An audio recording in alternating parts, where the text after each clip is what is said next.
Okay, so now that we talked about selecting columns, what's next is to talk about selecting rows. So let's get into it. We can start again, with this URL. Remember, this just has is the URL where data is located.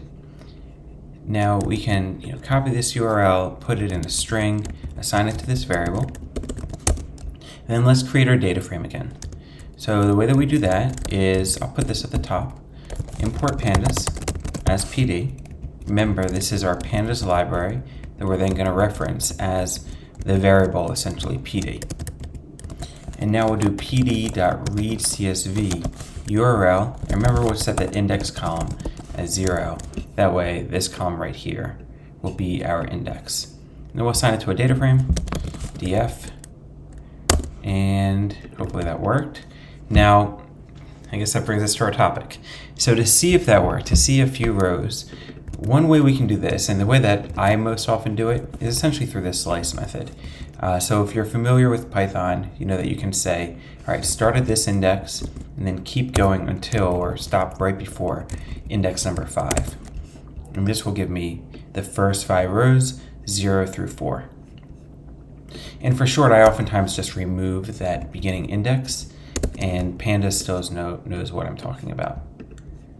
All right, so this is one way you can see a few rows. The other way that you can see a few rows is with the head method.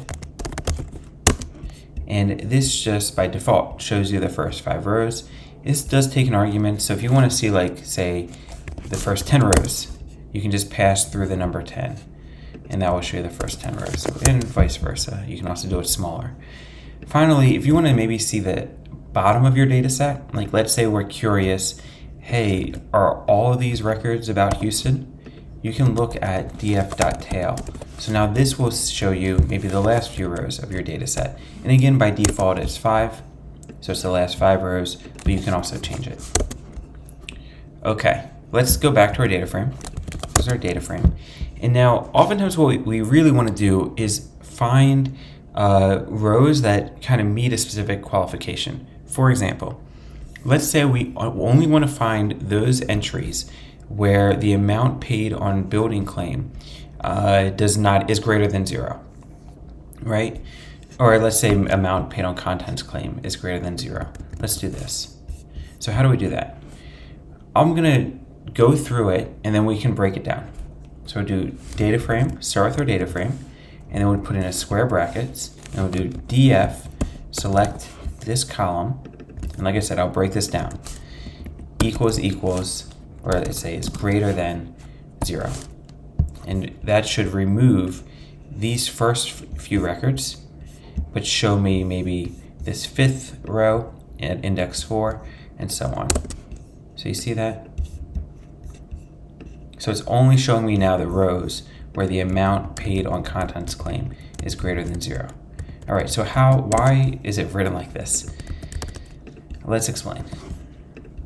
The way this works is that we start by selecting a series, okay? So we're selecting the amount paid on contents claim series.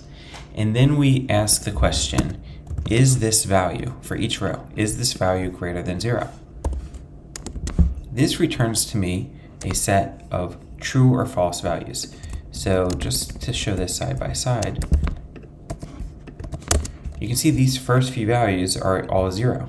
So because of that, when it keeps asking the question, is it greater than 0, greater than 0, greater than 0, we return false, false, false, false, right? Okay, here's what comes next. If we pass through a Boolean series, for every row for which the value is true, it will return those rows. Whenever that corresponding value is false, it will not return them. So this means that it will not return 0, 1, 2, or 3, but it will return true. It will return row 4 because this value is true. So to see this, we'll do df square bracket, and what we're really passing through here is this Boolean series. And for all the values for which it is true, those rows will be returned. See that? So now row 4 was returned. So let's do this one more time. This time we'll do it with the zip code. All right, so let's return those rows for which the zip code is 77079. we'll start with our data frame, and then we will select we'll select the zip code.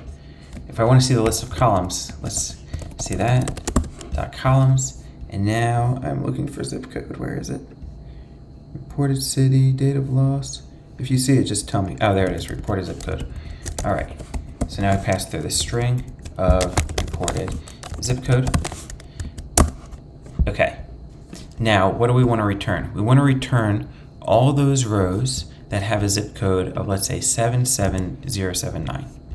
So the first step is to get that Boolean series that keeps asking the question or returning a true or false value for every one of these values, saying, okay, does it equal 77079? So we get all these false values. Maybe we'll choose a different one. Sorry about that. Let's do 77042. So we can at least see some true values. Okay, so that means that it should return to us rows that have the index 2 and 3.